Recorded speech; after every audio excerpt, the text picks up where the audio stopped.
Alrighty, friends, welcome back to History With Tym Reacts 2. So today we're going to be reacting to Sabaton's The Lost Battalion. Now, this is kind of interesting considering most Sabaton songs don't show really the American perspective a lot. Like, yes, they have Primo Victoria and The Last Battle, which Americans are incorporated in, but they also incorporate the Germans and French in Last Battle and the British, French, and Canadians in Primo Victoria. So we're going to be doing the Lost Battalion, which is it's very fascinating. Before we get into that, please, if you are not yet subscribed and you enjoy my content, please subscribe. We are so close to that 500. We're almost there. I know I keep stressing it in all the videos, but we're just a little bit more, and we're going to be there. So, also, if you are returning, please like, share, and comment. They do help the algorithms, and you know I always do my best to comment and reply to everything you guys send. But keep it appropriate. Thank you. That's all I ask. But now back to the Lost Battalion. So the Lost Battalion is part of the Liberty Division, which is a division mainly made up of soldiers from the Northeast, specifically around New York, Pennsylvania, and New Jersey. But the Lost Battalion itself was commanded by a man named Charles J. Whittlesey. Whittlesey was actually a lawyer before the war, and he volunteered just like everyone else when the war got started, and they were put on this front on the Argonne. Now, this is 1918. The war is almost over at this point. What is being done is the Americans, French, English, and Belgians are planning to push the Germans out of the Argonne and make a gap, kind of a bulge, if you will, to make a reference to the Battle of the Bulge in World War II. Their whole game plan is to start the push out of France and Belgium and bring the war onto German territory. So the plan was there would be a mass attack, and they would hold their trenches while reinforcements came in, and that was the offensive, the Argonne Offensive. But something will go wrong, and sadly the only battalion that would make it through was the Lost Battalion. Now, luckily, them getting through actually proved to be a godsend. But let's get into the song before we start. Alright, so we're going back to our friend ASCotter. Again, does great videos, so I always like to use his. He's actually using clips from the movie that I believe it was an A&E movie called The Lost Battalion. I watched it growing up. My dad used to love taping movies, and we would always watch The Lost Battalion and The Crossing. The Crossing's about the American Revolution. But we always watched The Lost Battalion. It was a TV miniseries. So, just so people know, because I know it's probably really confusing because I keep referring to them as The Lost Battalion, it wasn't actually all the same battalion. So the majority of the Lost Battalion was made up of men from companies from the 307th Infantry Regiment, but there were also members from the 308 Infantry Regiment. So if there's a little confusion on why I kept saying the Lost Battalion instead of specific units like I usually do, that's why, because they were a mishmash of people who survived the assaults in the Argonne and everything. But let's get into it again. The Lost Battalion.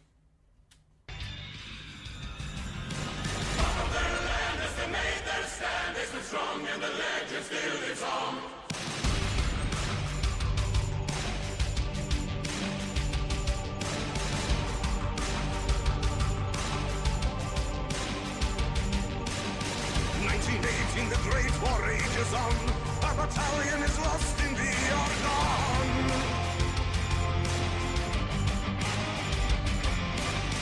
Under fire, there's nothing they can do. There's no way they can get a message through.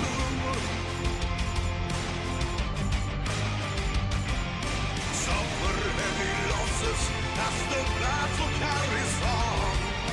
Liberty Division standing strong.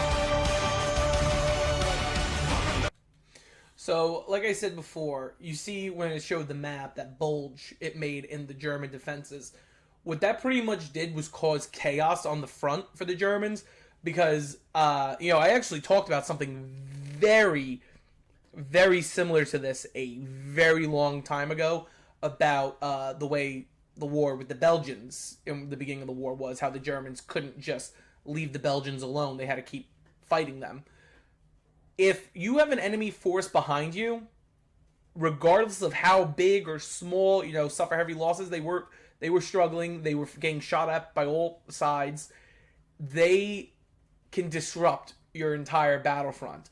So, they were supposed to link up, I believe, on the left with the French. And the French weren't there, but the French were still in their trenches. You have a battalion behind the German lines disrupting it. Those Germans now have to face both ways because there's a threat that they can hit from behind. And also now, it takes longer to get reserves to the trenches. So them doing this bulge was actually causing a very big ripple effect down the German line, which caused a lot of issues for the Germans, and that's what made it so important to take them out.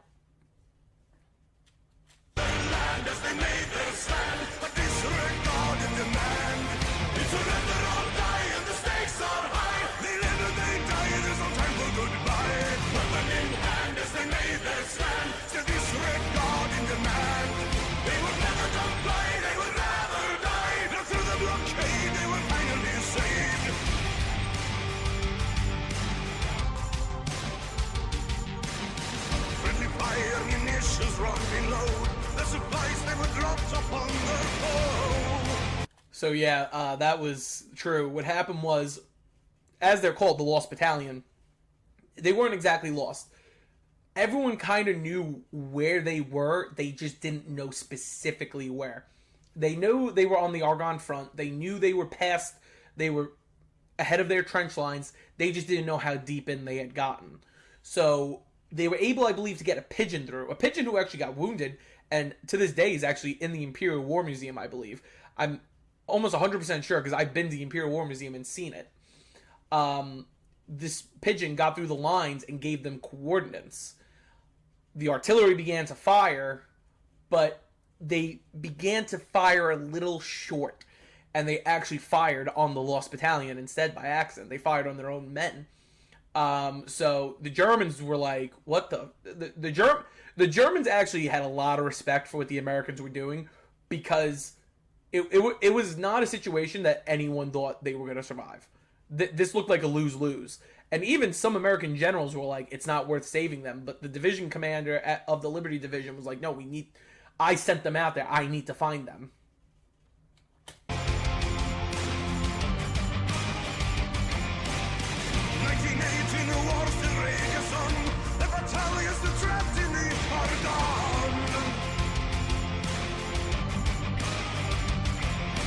Chose not to surrender, they chose victory or defeat.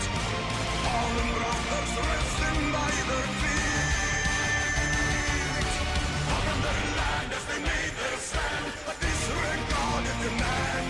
It's surrender or die, and the stakes are high. They live and they die, there's no time for goodbye. Weapon in hand as they made their stand, still disregarding demand. They would never comply, they would rather die. Through the blockade, they were finally saved.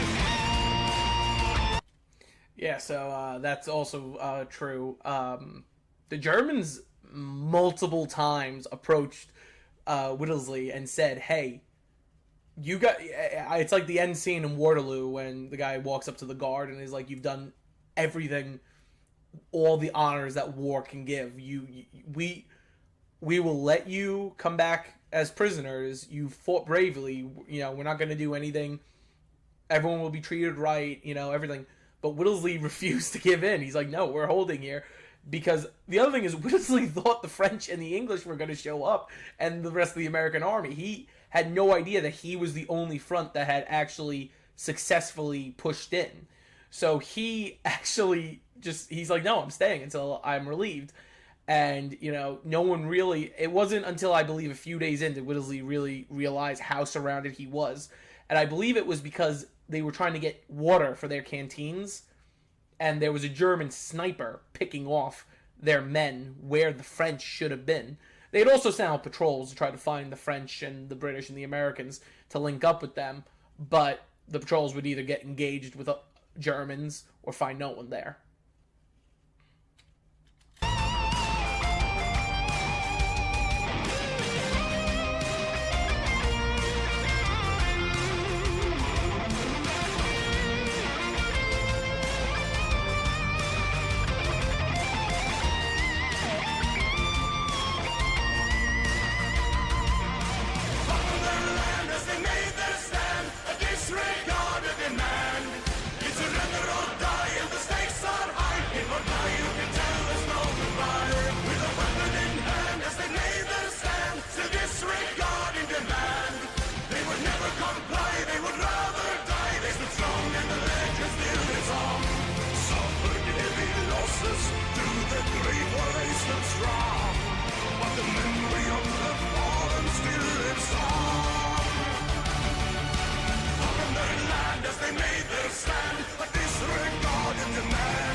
So I love that phrase, "far from their land," as they made their stand. World War One is itself is a very controversial subject because, some people bring it down to, it was a dispute between a bunch of royal cousins and this and that. Other people, it's everything got blown up because one man got killed. You could talk about imperialism, you can talk about industrialization, militarism, you can talk about all of that. You can. But, for the United States, we really, it took the Lusitania getting sunk for us really to finally be like, okay, this is enough. Because even the Zimmerman telegraph, that was the telegraph to Mexico, offering the Southwest to Mexico if they attacked us. Because the thing was, we were supplying England and France during the war, and Germany wanted that to stop.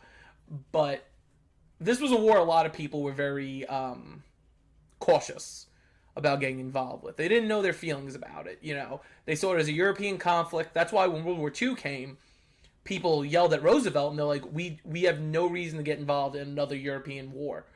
But, our soldiers went over there, and they fought hard. There's a song called Hellfighters, Devil Dog. Our men fought very hard, and a lot of them did suffer. The Lost Battalion, they walked out with less than a few hundred guys. They fought the fight, and it's insane. But I love that line, "far from their land," as they made their stand. Because, like I said, I'm a New Yorker, so a lot of these guys were from New York. And, it's amazing to think that, the streets I grew up with, these guys grew up on too. And then they went over and they did this. And you see how exhausted all of them were at the end of it. They were in constant battle for at least a week, I believe. Maybe more. But, yeah, this definitely is a really great story that I'm so happy Sabaton did a video about, because we hear about World War One, we don't really talk about it as much for some reason. I think it's because of the loss of life. It's very taboo, I think is a good word to say. But things like these are those little notches of history that people don't really know about. So as I said, it was very a lot of casualties. Of the 500 men who made the initial assault, only 194 will march out of the Argonne Forest at the end of the Meuse-Argonne Offensive, at least for the Lost Battalion. Whittlesey, as well as the other officers, will actually be awarded the Congressional Medal of Honor. That's our top military award in the United States for what they did, and Whittlesey actually will be a pallbearer at the Tomb of the Unknown Soldier. Unfortunately, Whittlesey will take his own life in the future. That's how he passed away. He committed suicide.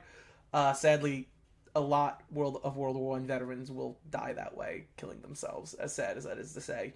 The things they saw, especially someone like Whittlesey, during the video, you see him collecting the dog tags, and so he could write the letters to the families of the lost soldiers. God knows the toll it took on him.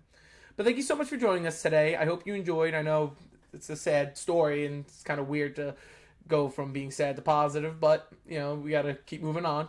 Thank you so much for joining us today. I hope you enjoyed the content. Please make sure, if you are returning and you keep coming back to watch more, just subscribe to the channel, please. Thank you so much. Also, if you are returning, please like, share, and comment. It helps the algorithms. If you have any suggestions, just shoot me a message. I'm always happy to answer. Keep them appropriate, though. That's all I ask. Thank you so much for joining us, and we'll see you in the next one.